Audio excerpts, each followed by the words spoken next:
So EICMA, EIEICIEIEIEIO.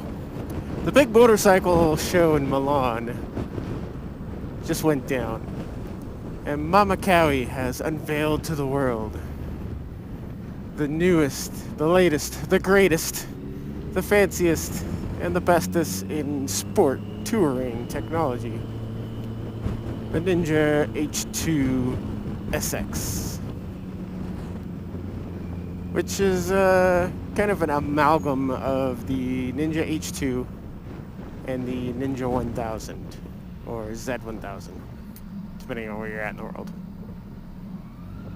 Which kind of makes me wonder in and of itself, is the Ninja name going to carry over in the rest of the world, like the European Union and whatnot, where they haven't really had the Ninja name? Is the Ninja H2 and H2R sold that way in like Europe and whatnot? Kind of makes me wonder. It's just me being another dumb American. I could look this all up for myself, but I'm just being lazy.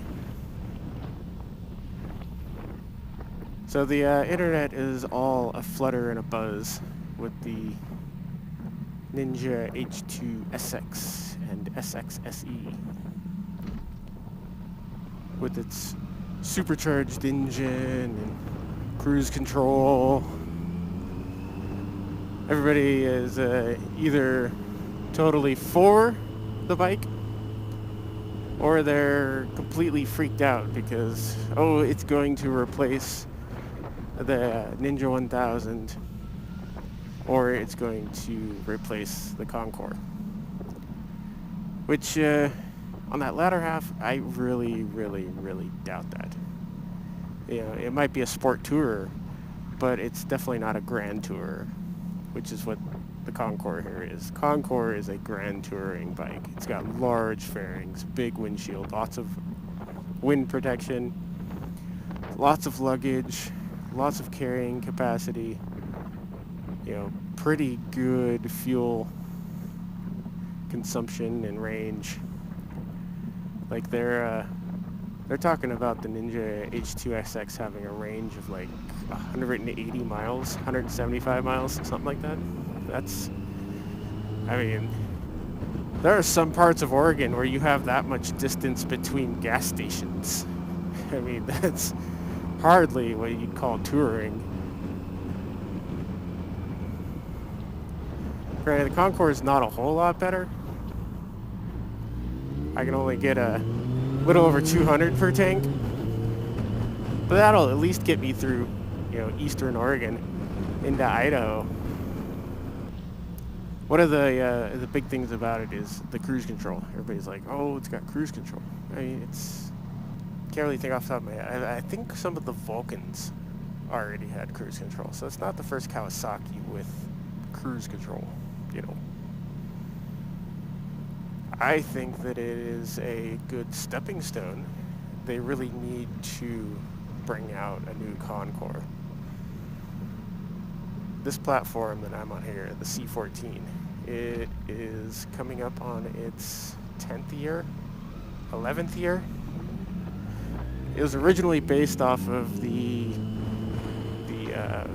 first generation ZX14, which came out in 2006, I think it was. And then in 2011 or 12, when they revamped the ZX14, this kind of deviated and stayed along the same path as the older model. So like whereas the 14 has a bigger engine, like I think it's 1483 cc's, this still has the 1352. So this bike is due for a revamp. You know, I think just a facelift, really. Well, not even a facelift. The face is awesome on this. I love the looks and the styling of this bike. It is one of the best looking bikes that I've seen out there. I'd say maybe the ZX14 is a little better looking, but only because it is a more aggressive, more, you know, super sport styling bike. This is definitely in my top 5 best looking bikes out there.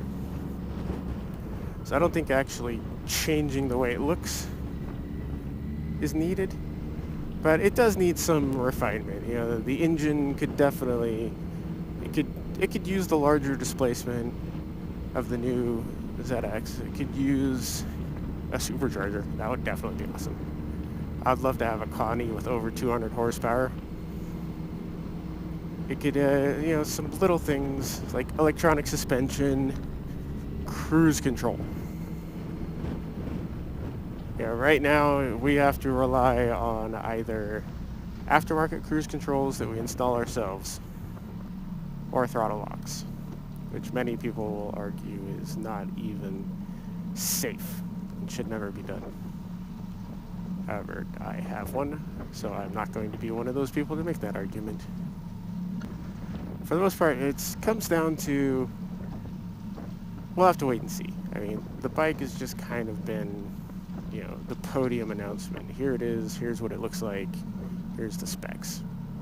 But until we are actually, you know, put on the bikes, take them out and go for a ride and see how they perform and how they feel, then, you know, you can't really make a determination on it.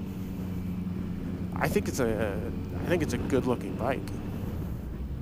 The Cyclops headlight, the H2, they carried that over. I really love the turning lights.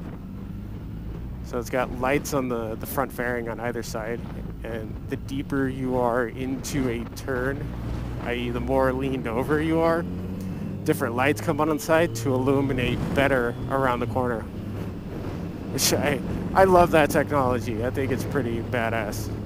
Especially anyone that has a fixed headlight bike will know that sometimes going around the corner at night, it's kind of hard to see what's ahead. So that's my thoughts on the whole thing. I think it's a great bike. I love its styling, the way it looks, the whole performance package, everything that's involved with it, all the electronics, the launch control, the stability control, the cornering ABS, and all of that stuff. I think it is a great test platform per se, and I think it'll help push towards the new Concours. Either, you know, everyone will go out and buy it, which means Kawasaki will be like, oh, well, they don't need the bigger touring bike anymore, and they'll just kill off this platform altogether. Or nobody will touch the new bike, and they'll be like, well, shit, maybe we should have revamped the big one to begin with. So that's kind of what I'm hoping for. I'm kind of hoping everybody will be like, well, shit, why would I pay that much money, which most are projecting to be in the $20,000 range, just based off of what the H2 is. So, you know, a lot of people would be like, why would I spend that much money when I can go out and get a Concours 14 for, you know, $10,000? So that's how I'm going. I'm going to adopt the wait-and-see attitude of it. Until next time, I'll talk to you guys later. Have fun, stay safe. Peace.